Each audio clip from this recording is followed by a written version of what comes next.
Welcome to wide TV. Powerful still. Yes, అటు అమెరికాకి ఇదొక చెప్పు దెబ్బ లాంటి సమాధానం.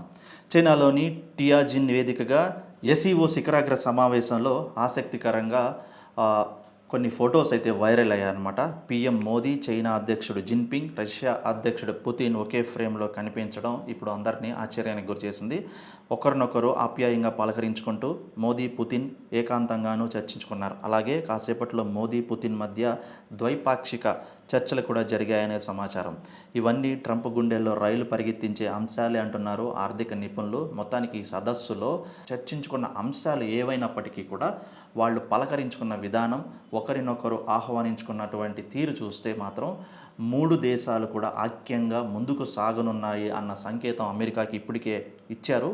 సో దీని తర్వాత అమెరికా భారత్పై ఎలాంటి అడుగు వేయాలన్నా సరే ఒక నిమిషం ఆలోచించాల్సిందే అంటున్నారు భారత ఆర్థిక నిపుణులు.